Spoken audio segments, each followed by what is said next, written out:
kami siap. Semua yang percaya katakan amin. Amin, silakan duduk saudara-saudaraku. Haleluya. Puji Tuhan, selamat pagi, selamat hari Minggu. Apa kabar kita semuanya? Luar biasa. Amin. Oh, kurang kedengaran amennya. Luar biasa, amin. Iya. Walaupun belum luar biasa banget, tapi dalam Tuhan kita bilang amin, amin. Itu iman kita ya.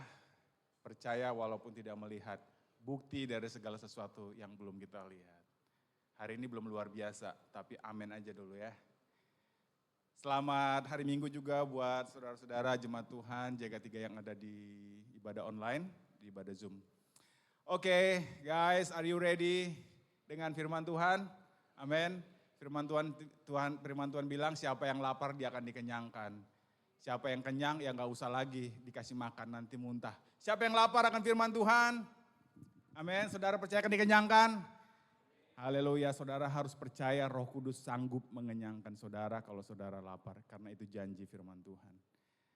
Firman Tuhan hari ini kita belajar, ini masuk di dalam bulan Desember, bulan Natal. Ya, tapi juga masih continue lanjutan dari firman Tuhan yang sebelumnya. Minggu ini kita bahkan ada temanya adalah be ready for God's purpose. Kita harus siap untuk pernyataan atau tujuan Allah dinyatakan dalam hidup kita, dikerjakan dalam hidup kita, digenapi dalam hidup kita. Tentu dasar-dasar dari bagaimana kita ready atau siap preparation untuk God's purpose itu juga dalam minggu-minggu yang lalu, amin. Saudara harus percaya kepada Logos, harus rajin membaca Logos. Saudara juga harus datang kepada Tuhan untuk saudara mendapatkan rema, betul? Itu khotbah beberapa minggu lalu. Saudara harus percaya bahwa Alkitab itu, Scripture itu adalah otoritas Tuhan, amin. Saudara juga kemarin juga belajar dari Bang Iwan tentang skip dan scroll, jangan suka skip dan scroll, betul? Hari ini kayaknya itu ada benang-benangnya masih nyambung hari ini, puji Tuhan. Ya, Tuhan menolong kita untuk belajar secara berkesinambungan. Perkenalkan nama saya yang belum kenal, saya lihat ada teman-teman yang baru, saya Hendra Pangaribuan. Di situ tulisannya Hendra MP. Ya. Rumah saya di House of Love, oh enggak ya.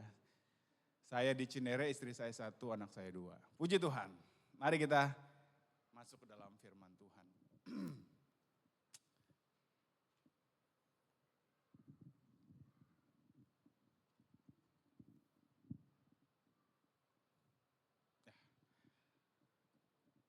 Saya menutupi saudara, bisa kalau nggak bisa baca boleh baca di ayat handphonenya ya.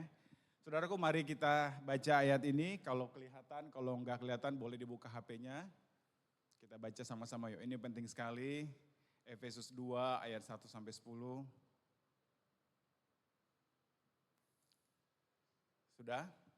Kita baca sama-sama, tapi kita ganti kata kamu dengan kata, mau kata saya, gue atau aku.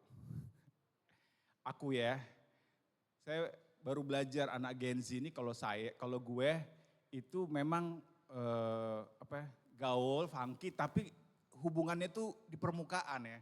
Gue lo. Terus agak ke saya, ini juga masih sedang. Tapi kalau udah katanya aku, itu deep katanya. Ya betul ya Gen Z ya. Jadi kalau mau nembak jangan pakai gue, aku sayang kamu. Nah itu dia dapat tuh kalau gue sayang lo, lo gak serius gitu ya. Nah jadi kita coba baca. Kita ganti kata kamu dengan aku ya. Oke, ready ya? 1, 2, 3. Aku dahulu sudah mati karena pelanggaran dan dosa-dosaku. Aku hidup di dalamnya karena aku mengikuti jalan dunia ini. Karena aku mentaati penguasa kerajaan angkasa, yaitu roh yang sekarang sedang bekerja di antara orang-orang durhaka. Sebenarnya dahulu aku juga terhitung di antara mereka. Ketika aku hidup di dalam hawa nafsu daging dan menuruti kehendak daging dan pikiranku yang jahat. Pada dasarnya aku adalah orang-orang yang harus dimurkai sama seperti mereka yang lain. Tetapi Allah yang kaya dengan rahmat oleh karena kasih-Nya yang besar yang dilimpahkannya kepada aku. Telah menghidupkan aku bersama-sama dengan Kristus sekalipun aku telah mati oleh kesalahan-kesalahanku. Oleh karena kasih karunia aku diselamatkan. Dan di dalam Kristus Yesus ia telah membangkitkan aku juga. Dan memberikan tempat bersama-sama dengan dia di surga. Supaya pada masa yang akan datang ia menunjukkan kepada aku kekayaan kasih karunia-Nya yang melimpah-limpah sesuai dengan kebaikannya terhadap aku di dalam Kristus Yesus. Sebab karena kasih karunia aku diselamatkan oleh iman. Itu bukan hasil usahaku, tetapi pemberian Allah. Itu bukan hasil pekerjaanku. Jangan ada orang yang memegahkan diri. Karena aku ini buatan Allah, diciptakan dalam Kristus Yesus untuk melakukan pekerjaan baik yang dipersiapkan Allah sebelumnya. Ia mau supaya aku hidup di dalamnya. Beri tepuk tangan buat firman Tuhan, saudaraku. Amin. Firman Tuhan ini menjadi pola, menjadi dasar, menjadi pattern cara Tuhan mengerjakan tujuannya. Jadi kalau Allah mau mengerjakan tujuannya, dia pakai Efesus 2 ayat 1 sampai 10 ini. Dari sejak perjanjian lama sampai nanti kedatangan Tuhan Yesus, dia akan pakai Efesus 2 ayat 1 sampai 10. Oh, gitu Bang, itu bukan buat perjanjian baru doang. No, Allah is the same yesterday, today, and tomorrow. Allah itu sama dahulu, sekarang, sampai selama-lamanya. Jadi Allah yang sama, Allah yang di perjanjian lama juga memakai Efesus 2 ayat 1-10 untuk mengerjakan tujuannya. Saudaraku, saya tips membantu saudara untuk antusias. Kalau saudara setuju sama firman Tuhan, saudara boleh bilang amin dengan keluar dari mulut atau amin dalam hati. Amin. Oke, setuju? Ya, supaya saudara menangkap firman Tuhan-nya. Sejak dari zaman perjanjian lama, pola ini dilakukan Tuhan untuk melakukan tujuan dia. Kita lihat Tuhan oleh rahmat-Nya yang kaya di dalam ayat tadi. Oleh rahmat-Nya yang berlimpah-limpah, dia mendatangi Abraham. Bukan kita yang memilih Tuhan, tapi Tuhan yang memilih kita, amin. Dia datangin Abraham, why mesti Abraham? Kenapa harus Abraham? Dan siapa Abraham sehingga Abraham layak diberi tujuan, diberi panggilan, diberi purpose untuk menjadi bapa bagi bangsa-bangsa. Untuk mencontohkan tentang pengorbanan Kristus melalui Abraham dan Ishak. Tapi Allah datang, lalu Allah membenarkan Abraham. Lalu Allah memberikan panggilan dan tujuannya kepada Abraham. Contoh lain Musa. Allah juga datang kepada Musa waktu Musa sedang mengembalakan domba di dalam semak api, semak belukar yang menyala-nyala tapi tidak hangus. Lalu Abraham datang. Tapi siapa yang duluan berinisiatif? Allah yang duluan berinisiatif. Amin. Lalu Allah membenarkan Abraham. Dengan kasihnya, dengan rahmatnya dia membenarkan. Lalu Allah memberikan tujuan kepada Musa. Bebaskan bangsaku dari Mesir. Bang, ada contoh di perjanjian baru? Ya tentu lebih banyak di perjanjian baru contohnya. Siapa yang mendatangi para 12 murid? Apakah Tuhan Yesus membuka sayembara, membuka invitation, membuka undangan? Enggak ya. Tuhan Yesus datangin kan? Datang ke perahu Petrus. Buang, siapa kau? Ikutlah aku. Yesus datang. Dibenarkan si Petrus. Dibaharui Petrus oleh rahmatnya. Petrus waktu itu suci atau parah? Alkitab enggak menulis apakah Petrus orang yang baik-baik atau enggak. Tapi saya percaya Efesus 2 ini juga berkata oleh rahmatnya dia membenarkan kita. Jadi Petrus dibenarkan lalu diberi tujuan hidup. Kau akan menjadi penjala manusia. Dia datangi Matius, pemungut cukai. Lagi nagih-nagih, lagi debat sama orang, lagi berantem sama orang, lagi dimaki-maki orang. Matius, ikutlah aku. Yesus yang mendatangi. Dahulu Matius, kau orang-orang durhaka. Dahulu Musa, kau orang-orang durhaka. Dahulu Lukas, Kau orang-orang durhaka, dahulu Hendra, engkau orang-orang durhaka. Sebenarnya kamu juga terhitung di antara mereka. Kamu hidup di dalam hawa nafsu. Semua kita begitu dahulu, betul? Tetapi Allah yang kaya dengan rahmat, He came, dia datangi itu para murid. Dia datangin itu perempuan Samaria. Siapa yang datangin sama perempuan Samaria? It's accident, itu kebetulan? No, dia suruh murid-muridnya cari makanan, dia datangin perempuan Samaria. Siapa yang mendatangi laki-laki yang terikat legion di Gerasa? Yesus. Ayo kita nyebrang. Di sana ada orang yang membutuhkan. Di sana ada orang yang akan kuberikan rahmatku yang besar. Dan aku akan berikan tujuanku kepadanya. Karena Allah mau kita hidup di dalamnya. Amin. Itu ayatnya tadi ya. Lalu Yesus juga mendatangi Saulus. Sebelum Saulus bertobat, di dalam Alkitab gak ada tanda-tanda dia mulai sedikit tertarik sama Yesus. Yang ada hatinya semakin bergelora untuk membunuh para murid-murid Yesus. Yang saya tahu begitu, saya baca Alkitab. Gak ada tanda-tanda, gak ada sedikit getar-getaran. Dia makin luar biasa, kejar. Dan hari itu waktu dia naik kuda, dia sedang pengen membunuh orang lagi. Dia pengen ngejar-ngejar orang Kristen lagi. Di tengah jalan, Jesus come. Oleh karena kasih dan rahmatnya yang begitu kaya dan berlimpah-limpah, dia mendatangi Saulus. Amin. Didatangi, dibenarkan, lalu diberi tujuan. Saudara menangkap? Ini adalah cara Allah mengerjakan tujuannya dalam hidup kita. Dan puji Tuhan, semua kita adalah orang-orang yang sudah dibenarkan oleh darah Yesus. Kita sudah menerima kasih dan rahmatnya, amin. Dan kita siap menerima tujuan-tujuan Allah untuk kita kerjakan. Dan Allah mau, bukan kita doang yang mau. Kalau saudara nggak mau pun, Allah mau. Aku nggak mau Tuhan, aku mau kata Tuhan. Tuhan aku nggak mau, aku mau kata Tuhan. 5 kali kita bilang nggak mau, Tuhan bilang 6 kali aku mau. Karena He will never fails. Wow, itu enak banget lagunya ya. Itu kalau ibadah kita 3 jam, 1 jam khusus 1 lagu itu tuh Kak. He will never fails. Enjoy banget. Tuhan Yesus mendatangi saya dan saudara-saudara semua. Dan Tuhan membenarkan kita dengan rahmat dan kasih karunia yang berlimpah-limpah. Dan Tuhan memberikan tujuan panggilannya kepada kita. Ada amin? Mari kita mulai masuk lebih dalam, saudaraku. Ini adalah gambarnya kurang komplit karena ukuran kita ya. Ini timeline antara dari perjanjian lama sampai kepada mulai perjanjian baru ditulis ya. Jadi itu 300 BC.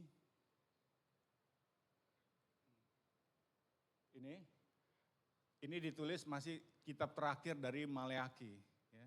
300 before Christ ya, sebelum Masehi. Baru di sini zaman 0 baru mulai ditulis perjanjian baru. Jadi tapi di sini ada waktu kosong ya. Tapi kalau menurut Google, jarak antara perjanjian lama dan perjanjian baru adalah sekitar 400 tahun. Perjanjian lama ditulis antara tahun 1400 sebelum Masehi di sini. Ya, kalau di sini 1000 BC. Kalau di artikel lain 1400 sebelum Masehi sampai 400 sebelum Masehi. Sedangkan perjanjian baru ditulis sekitar tahun 45 sampai tahun 95 Masehi. Periode antara penulisan perjanjian lama dan perjanjian baru disebut periode intertestamental. Periode ini dianggap mencakup masa pelayanan Maleakhi hingga munculnya Yohanes Pembaptis pada awal ke-1 Masehi. 400 tahun di antara nubuat Maleakhi ada kedatangan Kristus seringkali digambarkan seperti sunyi.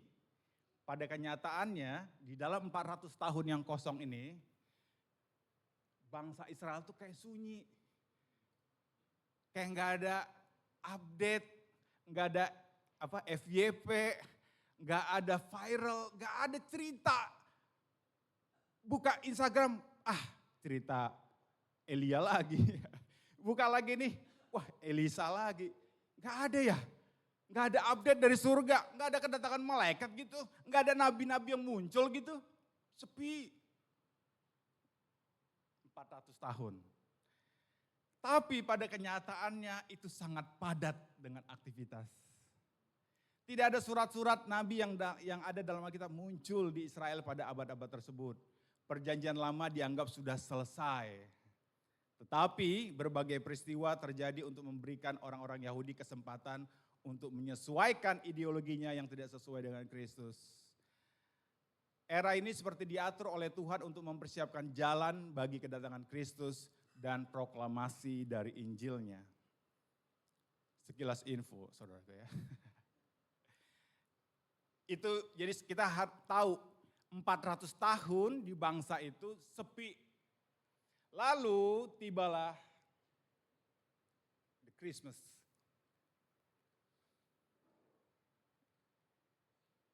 Oke, saya nggak tulis di sini. Di Matius pasal 1 ditulis disebut ya. Jadi seluruhnya ada 14 keturunan dari Abraham sampai Daud. 14 keturunan dari Daud sampai pembuangan ke Babel. Dan 14 keturunan dari pembuangan ke Babel sampai Kristus. Lalu disebut Yakub, kenapa ayat saya beda ya? Yakub memperanakkan Yusuf suami Maria yang melahirkan Yesus yang disebut Kristus. Sesungguhnya anak darah itu akan mengandung dan melahirkan seorang anak laki-laki dan mereka akan menamakan dia Immanuel yang berarti Allah menyertai dia. Mari kita mulai dengan question, kenapa Allah di dalam setelah 400 tahun sunyi sepi kemudian muncullah suatu berita baru, ada malaikat yang mendatangi Maria. Udah sepi. Orang gak tertarik sama Alkitab, orang gak tertarik. Orang aduh mana cerita-cerita Allah, gak ada. Treng. Malaikat Gabriel mendatangi Maria. Why? Kenapa Allah mendatangi Maria melalui malaikat Gabriel? Oh bang, karena dia perawan, karena dia anak darah. Ya, karena ada ayatnya, nubuatnya. Nubuatnya tadi adalah sesungguhnya anak darah itu akan mengandung. Di sana ada banyak perawan, di sana ada banyak anak darah. Di Israel, di Yerusalem, di Galilea, di Bethlehem, di 12 suku Israel ada banyak di sana orang-orang perempuan-perempuan masih gadis. Lalu dia mendatangi juga Yusuf. Oh Yusuf karena dia keturunan Daud, itu sudah nubuatnya. Kenapa mesti Yusuf? Ada banyak cowok-cowok ganteng lain, ada banyak pria-pria lain yang mungkin kualifikasinya lebih bagus secara manusia daripada Yusuf. Dan benar mereka juga keturunan Daud.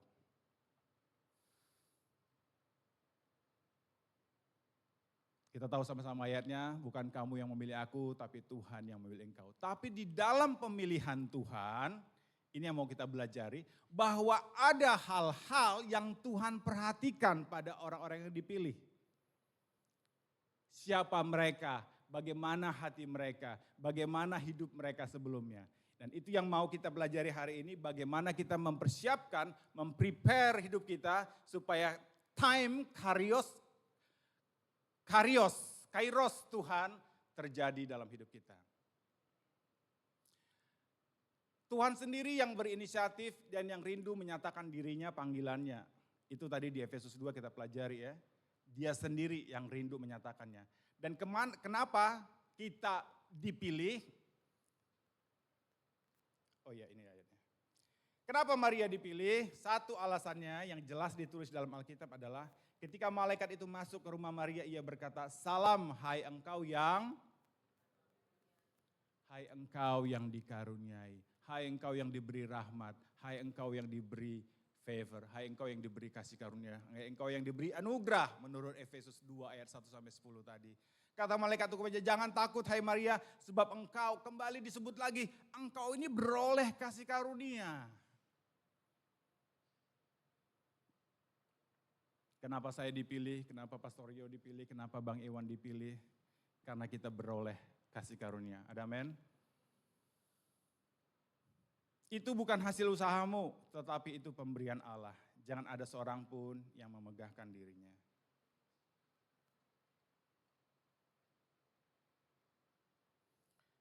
Mari kita belajar, mulai masuk lebih dalam lagi bagaimana kita meresponi ketika Tuhan menyatakan kairosnya, ketika Tuhan menyatakan panggilannya dalam hidup kita. Maria berkata begini, kata Maria, sesungguhnya aku ini adalah hamba Tuhan, jadilah padaku menurut perkataanmu itu. Lalu malaikat itu meninggalkan dia. Di ayat berikutnya ketika dia sudah selesai bertemu malaikat, lalu kata Maria, jiwaku memuliakan Tuhan dan hatiku bergembira karena Allah juru selamatku, sebab ia telah memperhatikan kerendahan hambanya. Nomor satu, supaya kita mengalami preparation yang sungguh-sungguh siap untuk mengalami tujuan Allah. Pertama adalah saudara harus menyadari bahwa saudara hanyalah seorang hamba. Amin. Ada amin? Kurang keras, ada amin? Saudara hamba, betul? Saya di dalam doa-doa saya sering sekali bilang sama Tuhan tuh, you are my master gitu ya. Itu ya saya agak-agak suka nonton film ya. Itu kalau bilang master itu kayak submitnya tuh blub gitu, bulat gitu ya. Tuhan, ya majikan. Ya. Honor, apa kalau bule-bule itu ya, pada rajanya. Saudara harus dan saya harus sama-sama mengalami dan memutuskan dan melatih dan menghidupi bahwa saudara adalah seorang hamba. Lukas 17 ayat 10, saudara masih ingat cerita ini? Demikian jugalah kamu, kata Yesus, apabila kamu telah melakukan segala sesuatu yang ditugaskan kepadamu, hendaklah kamu berkata, kami adalah hamba-hamba yang tidak berguna. Kami hanya melakukan apa yang harus kami lakukan. Apa? Kami adalah hamba-hamba yang tidak berguna dan kami harus melakukan apa yang kami harus lakukan. Satu lagi cerita yang saya sangat teladani, cerita tentang submission, penundukan diri hamba adalah cerita tentang seorang perwira yang di Kapernaum. Tuhan, gak usah repot-repot datang ke rumahku. Katakan aja sepatah dua patah kata. Kenapa? Karena aku juga begitu kok Tuhan. Di atasku ada atasan. Kalau dia ngomong A, aku lakuin A. Di bawahku juga ada bawahan. Kalau aku ngomong B, dia lakuin B. Udah, sesimpel itu Tuhan. Itulah submissionku, itulah hatiku, itulah hambaku kepada Engkau Tuhan. Segitulah Maria juga. Tuhan ngomong aja, aku ini hanya hamba. Patutlah aku melakukan apa yang Kau perintahkan. Nanti kita belajar, itu enggak mudah. Seberapa banyak di sini yang sering masih bergumul tentang submission, tentang penundukan diri. Saya salah satunya. Kenapa? Karena kalau kita enggak suka, enggak setuju. Kata-katanya enggak setuju, perintahnya enggak cocok, mukanya kok nyebelin. Gaya gesturnya juga enggak enak. Terus belum lagi dia tahu aku lagi begini, aku juga lagi begitu. Gimana aku mau submit sama dia? Betul? Saudara mengalami itu? Pernah mengalami? Saya pernah mengalami. That's why Tuhan bilang, ini iman yang besar. Aku belum pernah temui. Karena memang tidak mudah untuk submit. Lihat aja tentara-tentara itu saudaraku. Siap, pak, siap. Saya kalau nonton film-film yang rada-rada gitu, gemes. Siapa yang gemes nonton film ada orang yang dibully. Lawan, cepet lawan, gemes. Karena saudara nggak terbiasa submit. Kalau tentara nonton itu, mungkin dia wah.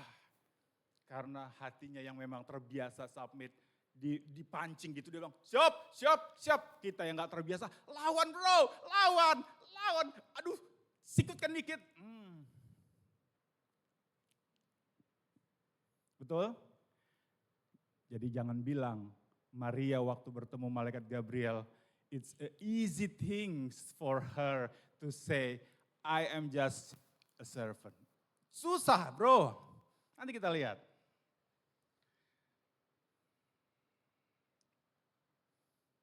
Satu sifat lain yang disampaikan Alkitab tentang Maria. Maria adalah orang yang rendah hati. Aku bergembira karena Allah juru selamatku sebab ia telah memperhatikan kerendahan hambanya. Jadi kenapa Maria, mulai kita mendapatkan kenapa Maria dipilih Tuhan untuk satu purpose melahirkan Yesus Mesias. Satu, bukan karena Maria sekedar seorang perawan, bukan Maria adalah berasal dari keturunan Daud, tapi Maria memiliki hati dan karakter seorang hamba, seorang yang rendah hati.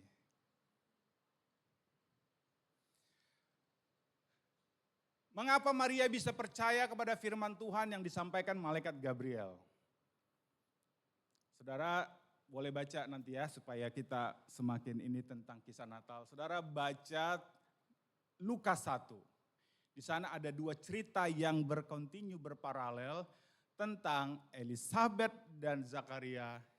Lalu kejadian lagi Maria dan Yusuf. Gabriel pertama-tama kali mendatangi siapa? Siapa? Zakaria. Waktu Zakaria lagi bertugas, Gabriel datang. Zakaria, jangan takut. Allah telah mendengar doa-doamu. Gabriel datang kepada Maria. Maria, jangan takut.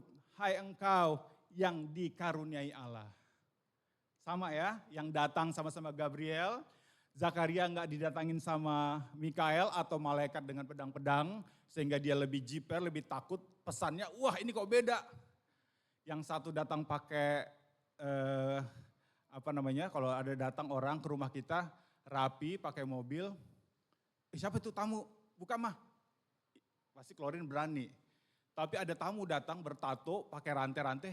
Buka mah, papalah, ya kan? Udah serem duluan.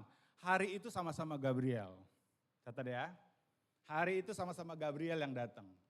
Dan Gabriel sama-sama mendatangi mereka dengan menyampaikan kabar yang sama-sama mengejutkan dan sama-sama mustahil bin mustajab.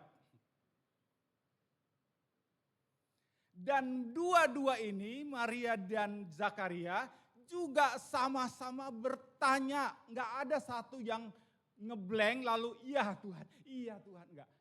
Sama-sama, hah? What? Are you serious? Enggak gitu ya. Zakaria bilang gini sama Tuhan, sama Gabriel.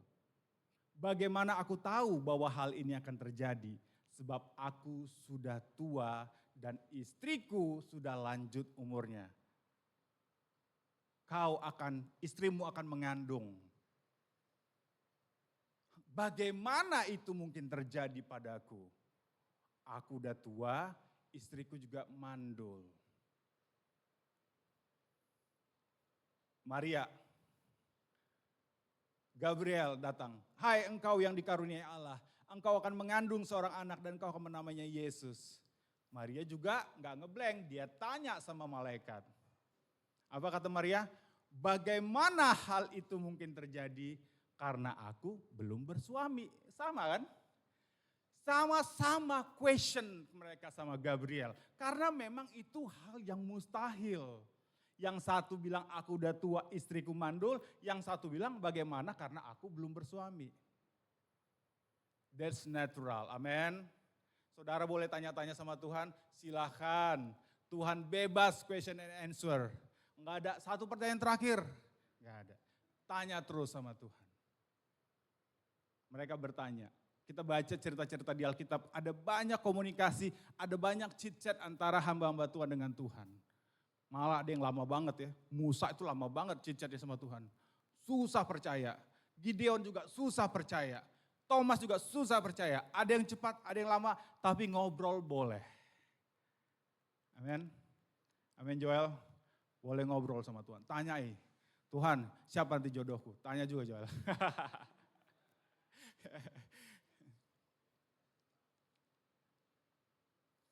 Nah kemudian karena mereka merespon malaikatnya beda, maka jawaban malaikat juga beda.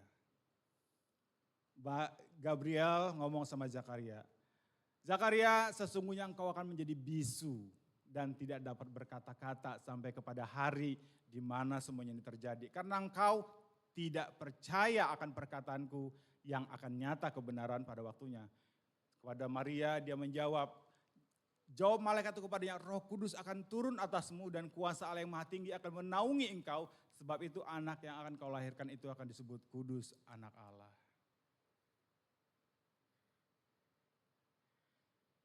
Ini cerita tentang kerabat istri Nabi versus Nabi. Maria itu berkerabat sama Elizabeth, saudaraan. Elizabeth ini istrinya Nabi Zakaria. Jadi temen dari seorang istri Nabi. Siapa Maria? Gak siapa-siapa. Siapa dia? Hebat gak? Anak siapa dia? Enggak, gak tahu. Tapi dia punya saudara. Itu istrinya Zakaria. Namanya Elizabeth. Oh, teman istri Nabi, kerabat istri Nabi ya. Siapa lagi yang didatangi malaikat? Nabinya langsung bro. Zakaria. Wih, ini gak level dibandingkan ceritanya. Tapi different result. Maria percaya kepada pemberitaan yang mustahil itu. Zakaria masih sedikit tentot. Dia nabi loh. Saya jadi teringat sama cerita khotbah Bang Iwan, skip and scroll.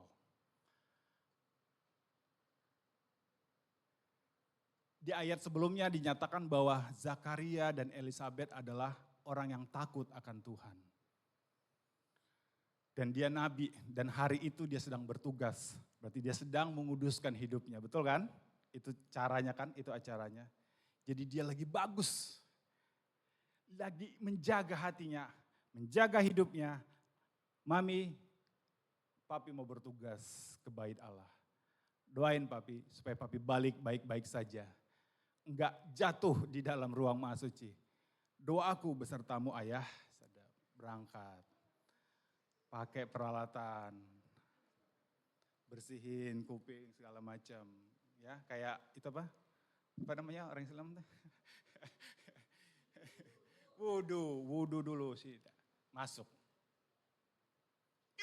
Bertemu malaikat. Bagaimana mungkin itu terjadi? Aku ini udah tua dan istriku mandul. Bisu loh. Pulang-pulang saya bayangin ya, ini cerita keluarga ini lucu banget loh.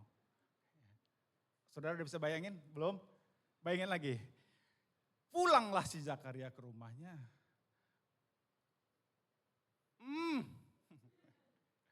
Siapa?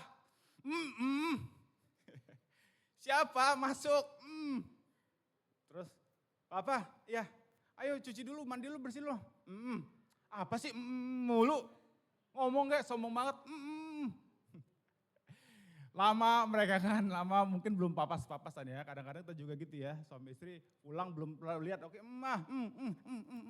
mungkin udah masuk kamar. Pak, kenapa lu? Kok mulu? Gimana caranya Zakaria jelasin sama istrinya waktu dia bisu? Saya bayangin kayak kuis ya.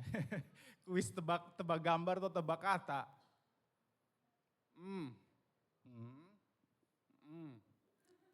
Duduk, berdiri. Maksudnya 1 jam udah habis kan. Kita makan dulu lah Pak, makan. Lanjut sesi 2. Gitu kan. Apa? Kau lihat apa? Burung masuk bait suci. 1 jam habis, lewat. Udah tengah malam, capek, tidur mereka. Besok lanjut lagi. Oh, ayat berikutnya ada batu tulis ya. Ada batu tulis. Oh sekarang tebak kata. 2 huruf gitu ya. 2 kata. Bait suci. Bait suci, betul. 3. Bertemu malaikat Gabriel. Wah hilang sehari, hilang seminggu, hilang 2 minggu, sebulan. Sampai saya pikir kan malaikat ngomong sama Gabriel. Beri nanti nama anakmu siapa? Yohanes. Mungkin ini pun gak sampai ke cerita itu karena itu paling terakhir. Pesan ini selama 9 bulan Elizabeth mengandung gak sampai diceritakan. Karena di akhir cerita, siapa nama anakmu? mamanya bilang Yohanes, saudara-saudaranya jangan. Tanya aja sama bapaknya. Baru bapaknya tulis Yohanes. Kalau Zakaria sama Elizabeth udah nulis, pasti Elizabeth bilang, enggak kami udah sama-sama tahu kok namanya Yohanes. Berarti sampai 9 bulan cerita itu enggak selesai-selesai kuisnya saudaraku. Lama banget. Mereka udah tua loh. Lanjut umurnya. Elizabeth udah tua terus mengandung dengan suami yang bisu. What do you think para girls? Mau mengandung 9 bulan, suamimu udah tua, lanjut umurnya terus bisu pula. Pak ambil air panas. Susah banget lah ya. Zakaria men-skip firman Tuhan yang bilang kau akan punya anak. Dia skip. Jangan Tuhan. Ini terlalu ribet buat aku. Kami udah tua. Gimana nanti kami kasih anak kami makan? Gimana si Elizabeth menyusui anakku? Aslinya udah gak ada. Ini terlalu sulit. Skip. Yang lain boleh Tuhan. Aku siap. Ada?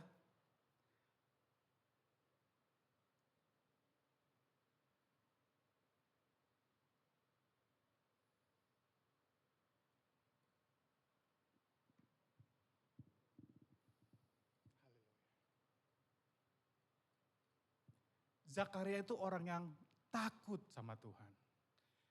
Tapi di dalam kemanusiaannya dia masih melihat aku udah tua, susah ngurus anakku. Walaupun saya bingung sebetulnya saudaraku. Karena di atas malaikat bilang Allah mendengar dan menjawab doamu, engkau istrimu akan mengandung.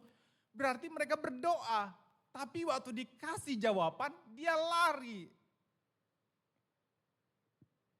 Ya. Aku udah tua, padahal sebetulnya ada cerita ya.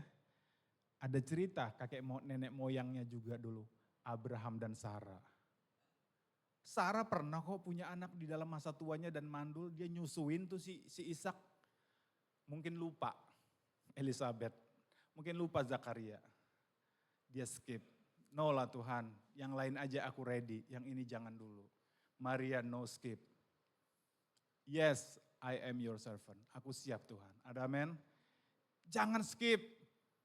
Ini kan preparation for God's purpose. Saya seringkali kalau saya ngajak orang atau berdoa menolong orang lahir baru, seringkali pertanyaan mereka, Bang gimana nanti kalau aku jatuh? Bang gimana nanti kalau aku gak setia mengikut Tuhan? Saya bilang anak itu kalau lahir dulu aja. Gak pernah orang tuanya nanya ke dokter, dok anak saya nanti jadi profesor gak? Dok anak saya nanti bisa jadi gadis sampul lagi. Jadi model gak? Gadis sampul jadul banget ya. Jadi dia kalau bilang, Tuhan gimana? Aku nanti kalau udah lahir baru aku bisa bertumbuh gak? Lahir baru dulu, step by step dulu. Baru nanti Tuhan akan tunjukkan. Buktinya Yohanes gede, tumbuh besar ya. Yang mereka takutin gak bisa dibesarin, ini si Yohanes ternyata dia bertumbuh. Malah hemat, makannya belalang, makannya madu. Mah lapar, sana pergi ke padang sana. Ketemu belalang dimakan, ketemu madu dimakan. Udah kenyang Jo, udah tidur. Ya.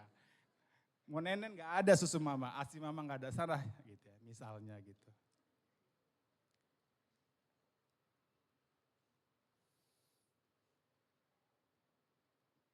Jadi Maria versus Zakaria, it's not about title. Gak mesti harus penatua.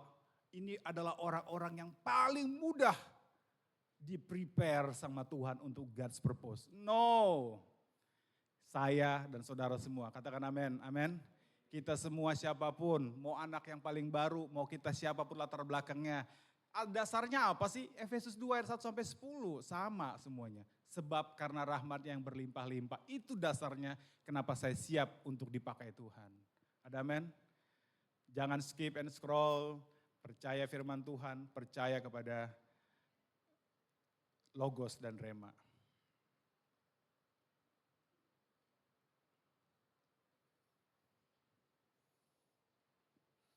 Respon kita terhadap pernyataan Tuhan. Ya, kita percaya saja.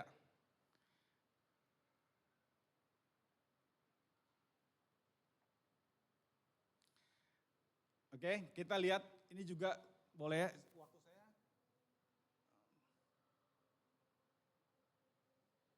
Oke. Kita sedikit kepada Yusuf dan Elizabeth. Karena kita ini bahas tentang Maria, kedatangan Yesus. Kita lihat tentang Yusuf. Saudaraku Yusuf, kita juga perlu belajar dari Yusuf. Luar biasa Yusuf ini. Saya nggak buka di sini, kalau bisa Bang Omrin boleh nggak di Matius 1 ayat 18 sampai 24. Kelahiran Yesus Kristus adalah seperti berikut. Pada waktu Maria ibunya bertunangan dengan Yusuf, ternyata ia mengandung dari Roh Kudus sebelum mereka hidup sebagai suami istri. Betul ya? Karena Yusuf suaminya seorang yang tulus hati dan tidak mau mencemarkan nama istrinya di muka umum, ia bermaksud menceraikannya dengan diam-diam. Ini cerai bukan cerai suami istri tapi cerai tunangan. Putus tunangan mereka ya, engagementnya putus karena begitu mereka 2 kali. Kita juga 2 kali kan gitu ya, ada tunangan, ada orang yang tunangan juga pakai cincin, baru nanti pemberkatan, baru cincin kawin. Jadi ini masih bertunangan. Nah waktu bertunangan Maria hamil. Kita sama-sama tahu ceritanya, kalau ada perempuan hamil di luar nikah maka dia harus dihukum mati, dirajam, keluar rumah perutnya gede. Kenapa? Siapa itu lakinya? Enggak ada, sikat. Langsung, udah ada hukumnya, hukum Taurat. Yusuf tulus. Aduh Maria, I love you so much but I cannot. Maria, aku sayang sama kamu, aku cinta sama kamu, kamu tunanganku yang hebat. Tapi kok hamil ya? Gimana ceritanya kok hamil? Gak sanggup dia men. Karena gak ada firman ke dia. Bingung gak? Yang laki-laki bingung gak lihat ada perempuan hamil? Kalau apalagi itu tunanganmu, itu pacarmu. Kok dia hamil? Pikiran buruk muncul. Selingkuh. Tapi dia tulus. Enggak, kayaknya enggak deh. Tapi kenapa? Kok dia bisa, aduh gimana dong? Berkecamuk. 1 hari dia bingung kenapa tunanganku hamil. 2 hari kenapa tunanganku hamil. Udah deh. Aku mau ceraikan dia. Kami putus. Aku gak ngerti maksudnya kenapa tunanganku hamil. Ia bermaksud menceraikannya dengan diam-diam. God, Tuhan never fails. Tetapi ketika ia mempertimbangkan maksud itu, malaikat Tuhan nampak kepadanya dalam mimpi dan berkata, Yusuf anak Daud, janganlah engkau takut mengambil Maria sebagai istrimu. Sebab anak yang di dalam kandungannya adalah dari Roh Kudus. Ia akan melahirkan anak laki-laki dan engkau akan menamakan dia Yesus. Karena dialah yang akan menyelamatkan umatnya dari dosa mereka. Hal itu terjadi, genaplah yang difirmankan Tuhan oleh Nabi. Sesungguhnya anak dari itu akan mengandung dan melahirkan seorang laki-laki. Dan mereka akan menamakan dia Immanuel yang berarti Allah menyertai dia. Menyertai kita. Terus akhirnya dia dapat firman. Tadi kan gak dapat, makanya dia bingung. Ya, kita sering sekali bingung karena kita gak dapat petunjuk dari Tuhan. Makanya kita harus kejar petunjuk Tuhan, amin. Itu wajar. Kalau kita nggak ada maps, nggak ada Google Maps, bingung mau kemana, ya nggak tahu. Kita mau kemana nih, nggak tahu, karena nggak ada petunjuk. Udah dapat petunjuk, oke, ayo jalan, ayo berangkat. Kejar petunjuk Tuhan. Lalu, luar biasa ini si Yusuf. Sesudah bangun dari tidurnya, Yusuf berbuat seperti yang diperintahkan malaikat Tuhan itu kepadanya. Bangun, langsung dikerjain. Seolah-olah Yusuf yakin banget mimpi itu benar. Itu bukan mimpi buah tidur kalau kata pengkhotbah atau Amsal. Itu mimpi bukan karena kebanyakan nonton film romantis. Itu mimpi beneran malaikat Tuhan. Hatinya dia beda, waktu dia bangun langsung bersuka cita, langsung dia nyanyi, langsung dia terpujilah Tuhan. Tuhan menolong hidupku, Tuhan menjawab pertanyaanku selama ini. Oke Tuhan, aku ambil Maria jadi istriku. Yusuf saya pikir juga karakternya mirip Maria. Orang yang punya hati hamba, juga bukan orang yang skip dan scroll. Dia mengasihi Tuhan, dia mengasihi tunangannya. Dia ambil Maria menjadi istrinya. Dan terakhir, Yusuf juga menamakan dia Yesus karena itulah yang dikatakan di dalam mimpinya. Maria dikasih tahu, kasih nanti nama anakmu Yesus. Yusuf juga dikasih tahu, nanti kasih nama anakmu Yusuf. Lalu mereka memberi nama anak itu Yusuf. Yesus. Ini indahnya kalau suami istri sepakat. Ini indahnya kalau suami istri sama-sama saling bertumbuh. Ya, yang suami istri kita, kalau saya bertumbuh, istri saya tidak bertumbuh, nanti aku dengar Tuhan bilang begitu, udah lama lakuin aja. Aku enggak mungkin tuh begitu-begini. Wah, susah. Dia bertumbuh, saya bertumbuh dalam firman, dalam iman, dalam ketaatan. Tuhan mudah memakai couple. Kalau nggak ada Yusuf, kalau Yusuf menceraikan, kalau Yusuf mempermalukan atau apalah ceritanya, ini mungkin beda cerita. Saya teringat sama kisah Abraham sama Ishak ya. Abraham taat, kalau Ishak gak taat dia kabur-kabur. Itu di gunung loh, lari hilang. Ishak, di mana kabur si Ishak, turun ke bawah dia naik lagi ke atas, terus begitu ya kalau Ishak gak taat. Ishak juga anak yang taat, dia kerjasama dengan iman bapaknya dan terjadilah hari itu. Saya percaya juga Elizabeth juga adalah orang yang juga adalah taat dan beriman pada Tuhan. Ya, bedanya Elizabeth mengandung bukan karena dikandung Roh Kudus, ya papanya siapa? Zakaria dan Elizabeth hubungan suami istri lalu mengandunglah si Elizabeth. Kalau Maria dikandung oleh Roh Kudus. Jadi Elizabeth juga percaya papanya begitu, oh ini pasti ada sesuatu yang terjadi di bait suci. Kenapa suamiku bisu? Aku mau ikut, aku mau taat.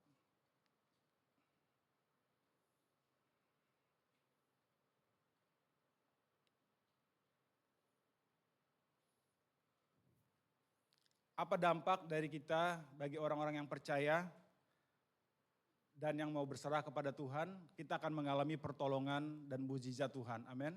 Sebab bagi Allah tidak ada yang mustahil. Maria melahirkan, Elizabeth melahirkan. Dua-dua perempuan ini adalah orang-orang yang percaya dan menyerahkan hidupnya kepada Tuhan.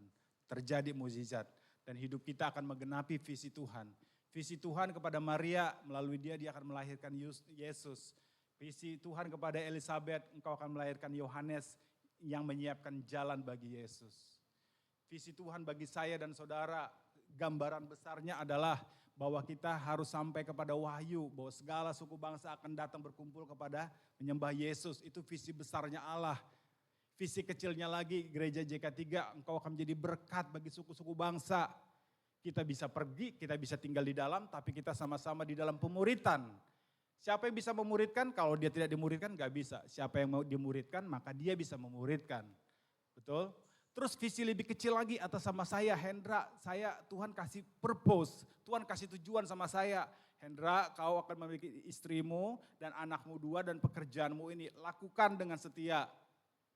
Saudara juga berbeda, kepada Adri berbeda, kepada Bang Nail berbeda. Tapi kalau kita sama-sama percaya dan taat dan berserah kepada Tuhan, maka berkatnya adalah tidak ada yang mustahil bagi orang percaya. Next, saya lompat. Nah, ini saya sedikit ambil dari apa pendapat umum tentang keberuntungan. Ya, tapi ini saya tambahin waktu saya dikit, saya bacain ya. Keberuntungan adalah titik temu antara persiapan yang tekun dan peluang yang tiba-tiba. Saudara mungkin berkata orang beruntung, wih enak banget ya, beruntung banget ya. Dia dapat 2M, oh beruntung banget ya, dia dapat jadi manajer. Oh beruntung banget ya, dia dapat rumah harga murah banget di situ. Oh beruntung banget ya, dia dapat door prize. Oh beruntung banget ya, dia dapat anak yang pinter. Oh beruntung banget ya, beruntung banget ya. Apa artinya beruntung? Kalau menurut pendapat umum, keberuntungan adalah titik temu antara persiapan yang tekun dan peluang yang tiba-tiba. Keberuntungan tidak pernah menghampiri seseorang tanpa adanya persiapan yang kuat di belakangnya. Orang-orang yang sering disebut beruntung sebenarnya telah menghabiskan waktu dan usaha untuk mempersiapkan diri mereka dalam bidang tertentu. Ini melibatkan kesiapan untuk mengambil resiko, berani beraksi dan tidak hanya berdiam diri saat peluang itu datang. Bagi banyak orang, keberuntungan datang setelah bertahun-tahun kerja keras dan ketekunan. Mereka yang tekun dan tidak pernah menyerah pada perjuangan mereka seringkali menemukan bahwa keberuntungan datang kepada mereka. Bahkan ketika peluang tidak berhasil, keberuntungan dapat dihasilkan dari pembelajaran yang didapat dari kegagalan. Orang-orang yang berani mencoba, gagal dan belajar dari kesalahan mereka seringkali memiliki peluang yang lebih baik di masa depan. Saudara mau dipersiapkan untuk tujuan Allah? Saya punya cerita-cerita ini. Next. Next saudaraku, maaf gak bisa. Oh. Ya, Musa menggembalakan domba Yitro selama 40 tahun. Ketekunannya, kerja kerasnya di dalam hal-hal yang tidak terlihat rohani. Dia kerja 40 tahun. Cereng datang peluang yang tiba-tiba, cereng datang tanda kutip keberuntungan itu. Allah bertemu sama dia di padang itu dengan semak belukar yang menyala-nyala. What does that mean? 40 tahun itu persiapan dia untuk masuk ke dalam God's purpose. Gak ada yang menyangka. Beruntung banget si Musa dipakai. Oh siapa bilang dia beruntung 40 tahun dia mempersiapkannya dalam ketekunannya. And then masuk dalam perjumpaan. Start. Mulai panggilan. Kerja. Firaun disikat. Masuk bawa bangsa Israel ke tanah Kanaan. Daud menggembalakan 2-3 ekor kambing domba ayahnya. Itu apa? Itu sia-sia? No, itu persiapan. Itu ada persiapannya. Daud mengalami banyak cerita di sana. Ketaatannya, kesetiaannya, pengorbanannya, dedikasinya, nggak tahu malunya, rendah hatinya dibentuk di sana. Sambil waktu dia Daud, COD dong, COD apa ayah? Makanan GoFood kurir ke medan perang. Bawa nih makanan abang-abangmu. Kalau dia gengsi, kalau dia nggak punya persiapan, 2-3 domba ini, enak aja mereka yang perang, aku yang bawa makanan, ambil sendiri. Gak jadi lo ketemu Goliat, gak dapat tuh keberuntungan, gak dapat tuh purpose-nya. Oke, bawa. Siapa itu? Terjadilah pertemuan itu, terjadilah tanda kutip keberuntungan itu. Disitulah Allah menyatakan purpose-nya. Yakub bekerja keras dan integritas selama 20 tahun. Saudaraku dia kerja 7 tahun untuk dapat Rahel, 7 tahun dapat Lea. Plus 6 tahun untuk dia dapat ternaknya sendiri. Saudara pikir Yakub itu penipu? Suatu saya baca cerita Yakub, saya bilang, Yakub keren banget lu. 20 tahun dia kerja keras. Saudara baca di rumah ya, please baca cerita Yakub.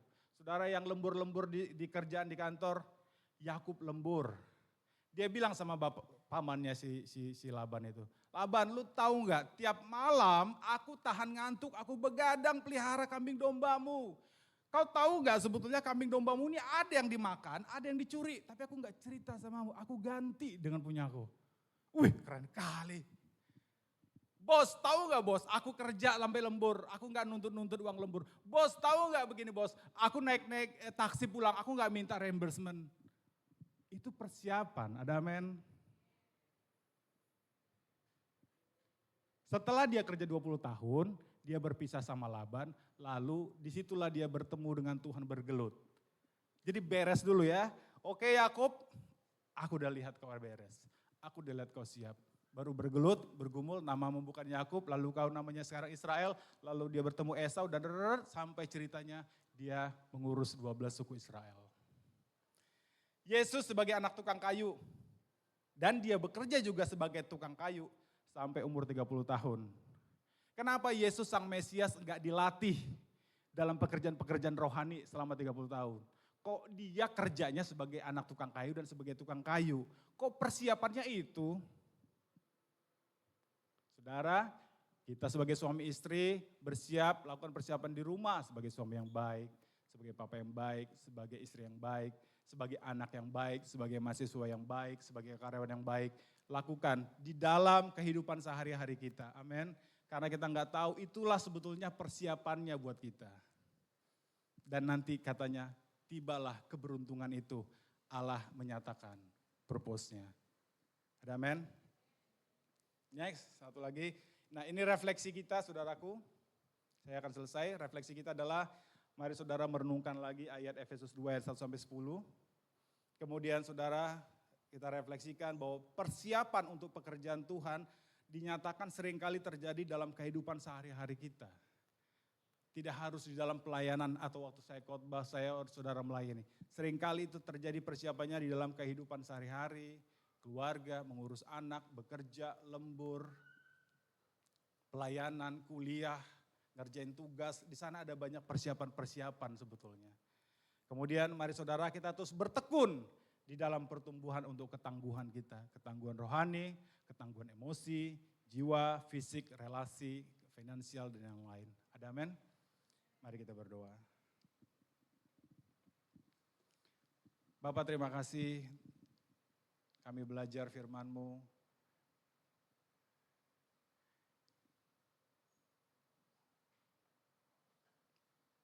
Wahyukan terus Tuhan kebenaran firman-Mu.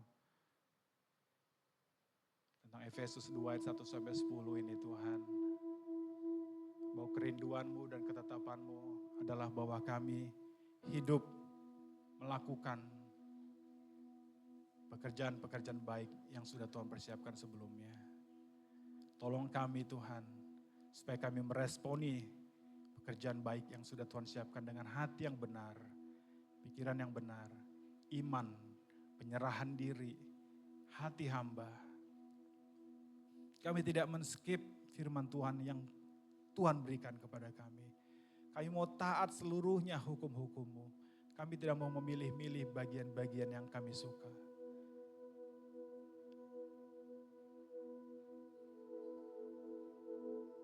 Tolong kami setiap hari dalam daily life kami Tuhan. Kami merespon Tuhan dengan baik dan benar. Kami merespon persiapan-persiapan yang Tuhan izinkan buat kami. Untuk kami mengalami berkat-berkat, karunia, anugerah, pekerjaan baik yang lebih besar lagi yang sudah Tuhan persiapkan buat kami. Terima kasih Bapak yang baik. Terpujilah nama-Mu di dalam nama Yesus kami sudah berdoa. Amin.